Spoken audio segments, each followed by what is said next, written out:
Jackie Albarella. With Feng Shui, it's all about placement.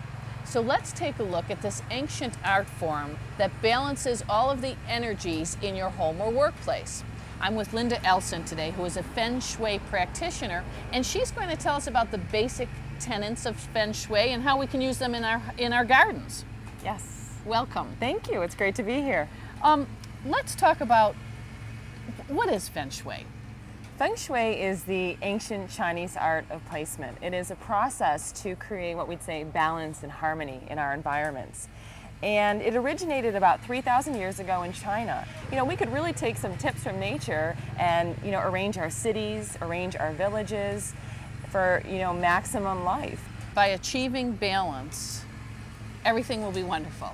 Your job will go better, you'll reach the goals you want to reach, you'll be relaxed, that's kind of where we're trying to get to that perfect place, right? Absolutely, because our environments, whether we're talking about a garden, our home, our office, all of our life is represented within our space in terms of what Feng Shui acknowledges. So kind of thinking about what we're finding out there in nature, like earth and metal and water and fire, they all relate in terms of colors and they relate in terms of shapes. Like for an example, this spiky plant here, the spikiness is very fire element. If we're talking about the fire element also in terms of color, like the red geranium here, that's very fire element as well. And in terms of Feng Shui, we would say that would be a great ideal placement for something in the garden in the south.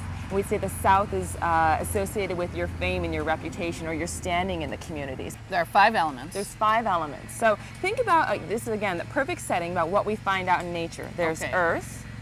So earth would be, in terms of colors, would be like yellows. Okay, so we have some daisies or sunflowers. Daisies or sunflowers, or introducing a brick border around our garden is also working with the earth element. For an example, terracotta pots are very much introducing the earth element. Pottery, what about a walkway? A brick path, a stone crunch path, that would all be introducing the earth element.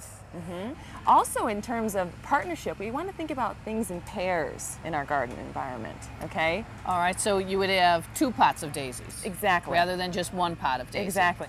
If we go over to the east, the east is about our health and our longevity and honoring our family. That's very much associated with the wood element, we would say. Now, wood element in itself is always plant life. So we would just say so plants, anything, any plants in general are the wood element. And think about things too. It's creating a mindfulness with the types of plants that we're putting in that environment and creating a balance. So we'd say another thing that we talk about in terms of Feng Shui is we say yin and yang. Right. The balance of masculine and feminine. So, when we look at the astilbe here, right, we'd say that's very yin.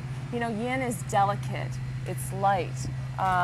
Versus this plant here. This bromeliad. This bromeliad, right, it is very yang. It's very masculine. The leaves are very hardy. The next element we can talk about is metal. Metal. Metal is associated with the directions of west and northwest. So west we would say is our children or our creativity, our great creativity coming out in the garden, right? Yeah. And then the northwest. And northwest is kind of our spirituality, our helpful people in life, our mentors guiding us through life.